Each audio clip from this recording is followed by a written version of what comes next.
Cette vidéo vous est présentée par OneFootball, l'application numéro 1 mondiale pour suivre l'actualité du football. Tu choisis ton club de cœur, ton pays et t'as toute l'actu, les résultats des matchs, les notifications en direct, les nouveautés, les infos transferts et j'en passe. Application entièrement gratuite, disponible sur iOS et Android.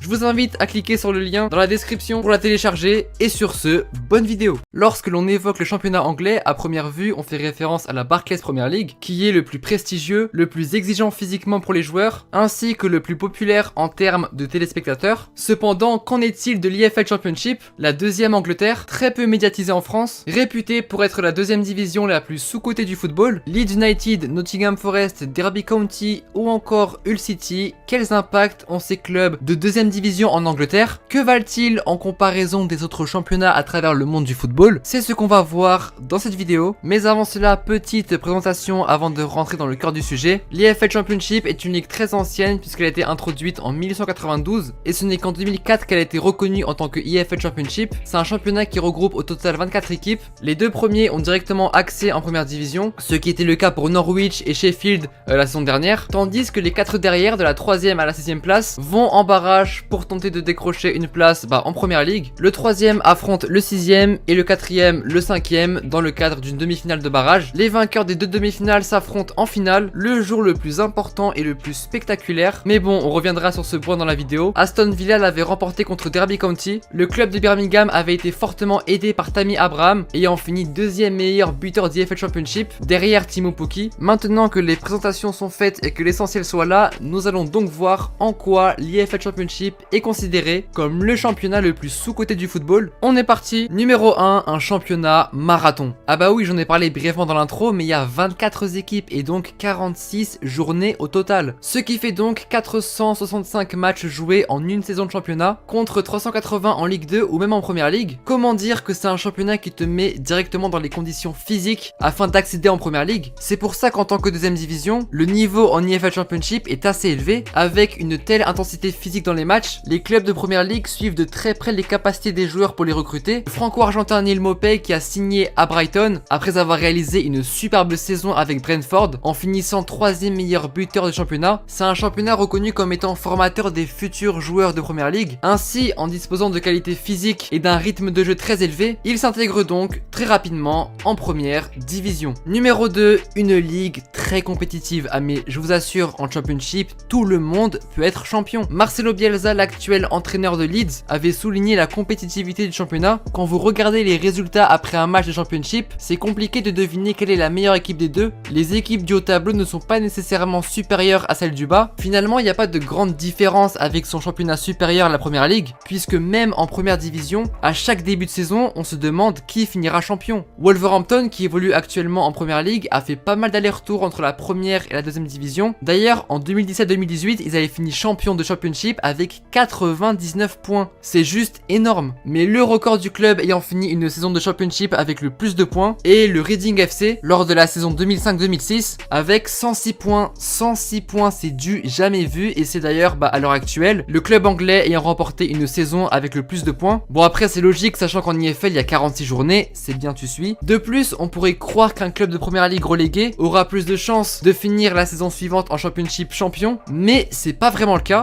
Un exemple tout récent avec le club de Sunderland qui, après avoir fini 20e à l'issue de la saison 2016-2017, n'a jamais su retrouver l'élite, ou encore pire, a terriblement chuté. En effet, le club évolue actuellement en 3e division anglaise, la Ligue 1, et est 5e au classement. Un autre exemple, Ipswich Town qui n'a plus vu le jour en première ligue depuis la saison 2001-2002, club qui évolue tout comme Sunderland en Ligue 1, sacrée chute. Et si la ligue est très compétitive, c'est en partie grâce au gros budget dont les clubs disposent. Qui dit gros budget dit aussi plus de risques. Ah non mais les Anglais c'est pas du tout comme chez nous en France. Comparez les budgets de Ligue 2 et des Championship et vous allez voir flou. Tu compares les valeurs des clubs des deux pays et tu te demandes s'ils évoluent tous les deux en deuxième division. Le club de Ligue 2 ayant la valeur la plus élevée est 3 avec 26 millions d'euros, juste au-dessus du FC Lorient. Dédicace à tous ceux qui supportent un club de Ligue 2. Et en Championship c'est Fulham avec 146 millions d'euros. Après t'as West Bromwich 96 millions, Leeds 93, etc. Et même si on regarde le bas de tableau, les clubs dépensent énormément pour éviter de descendre en Ligue 1, ou même pour les plus ambitieux, être un sérieux concurrent pour jouer en Première Ligue. De plus, la Première Ligue développe une stratégie très intéressante qui consiste à recruter les joueurs de Championship pour les faire jouer en équipe première. C'est pour ça qu'au vu de la condition physique, les joueurs sont donc aptes à jouer en Première Ligue. Ça montre que le niveau est très élevé en deuxième division anglaise. On va pas tous les citer, mais par exemple, Liverpool a recruté l'attaquant anglais de 16 ans Harvey Elliott en provenance de Fulham, et le joueur s'adapte parfaitement à l'équipe même s'il joue très rarement titulaire. Et puis même en Première Ligue, quand un joueur n'est pas en forme, ils le font prêter à un club d'EFL Championship pour qu'il puisse entre guillemets se relancer. Et oui, les Anglais dépensent beaucoup, mais encore une fois, l'argent ne fait pas tout, parce qu'on parle de Fulham, mais quand ils étaient montés en Première Ligue il y a 2 ans, ils avaient dépensé 107 millions dans le mercato estival pour son retour. Ils avaient acheté tout le monde, Churle, Seri, Vieto, Le Marchand, Rico, Cessignon, Fosu-Mensah, Zambo-Anguissa, Beyoncé, Macron, Shakira, Undertaker, Anderton. Ils ont acheté la planète, et au final, ils ont fini relégués après 33 journées à la 19e place. L'argent ne fait pas tout les amis. Leicester par exemple, c'est le meilleur exemple à suivre pour un club de Championship qui veut exceller en Première Ligue. 2013-2014, ils finissent champion de Championship. 2014-2015, 14e de Première Ligue, très moyen. 2015-2016, c'est le deuxième club ayant la valeur financière la plus faible de Première Ligue. Et ils ont fini champion. Tout le monde était sur le cul.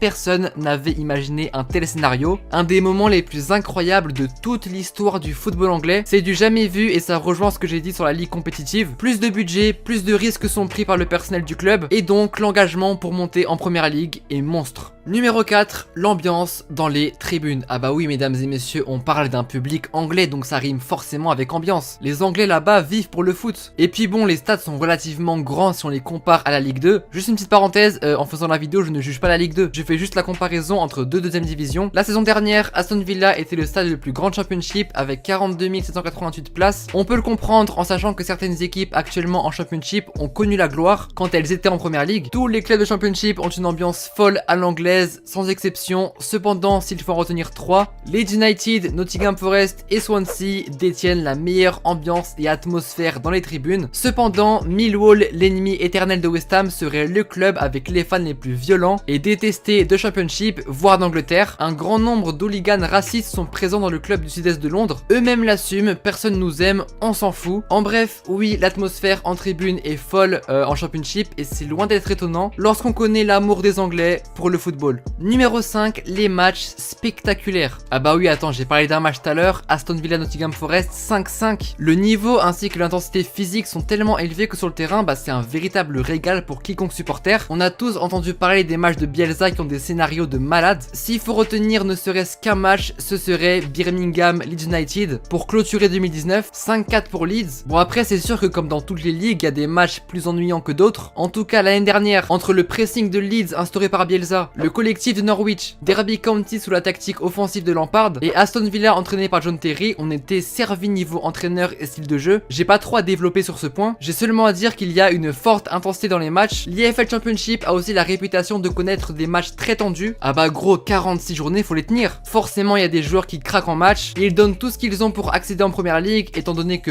tous les clubs ont une chance d'y aller et ce, entre autres, par le biais des playoffs. Et oui les amis, on arrive au moment le plus important et spectaculaire de la vidéo, celui qui rend l'EFL Championship magnifique, cruel et incroyable, j'ai nommé les playoffs. Ah bah c'est clairement la raison qui m'a donné envie de faire cette vidéo. Quand un club gagne une finale de playoffs, c'est toute une ville qui célèbre dans les rues, pire que l'Algérie. Watford-Leicester en 2013, ça vous dit sans doute quelque chose. 2-1, penalty pour Leicester, Knockaert à la qualification de Brighton en finale.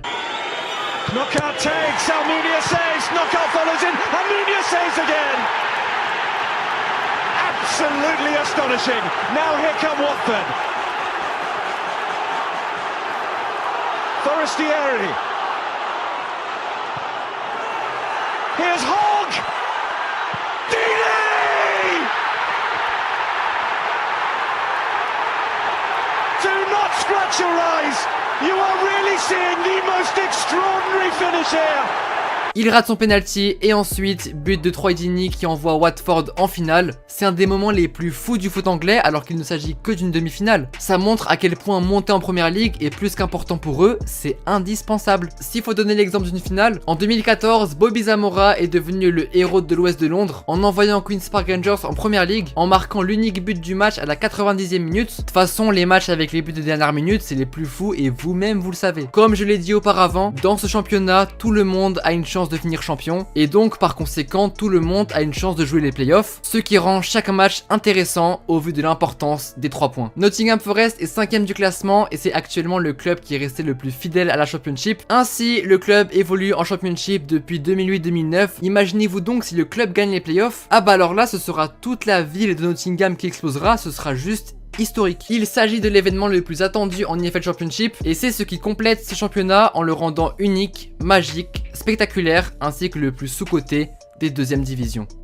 Et donc voilà, c'est la fin de la vidéo sur sans doute la 2e division la plus sous-cotée du football. J'espère sincèrement qu'elle vous aura plu et que vous avez pu apprendre pas mal de choses. Vraiment, n'hésitez pas à aller jeter un coup d'œil à la Championship. Ça fait du bien aussi d'aller voir ailleurs pour voir le jeu que les autres proposent. Si ça vous a donné envie de suivre le championnat, et bah je peux pas demander plus. C'est clairement le but de la vidéo. Faire découvrir la beauté de notre sport à travers les pays et les championnats. Je trouve clairement que c'est pas un championnat qui est vraiment médiatisé en France et il mérite d'être plus regardé. Si vous voulez que je fasse une vidéo sur un championnat pas trop connu qui mérite d'être visionné, et bah dites-le moi en commentaire, je me ferai un plaisir de vous lire. Et dites-moi aussi ce que vous en avez pensé de la vidéo, le like, le commentaire, le partage. N'hésitez pas à me suivre sur les réseaux, je réponds à tout le monde et je suis actif. Merci d'avoir regardé la vidéo, on se capte bientôt. Allez, salut!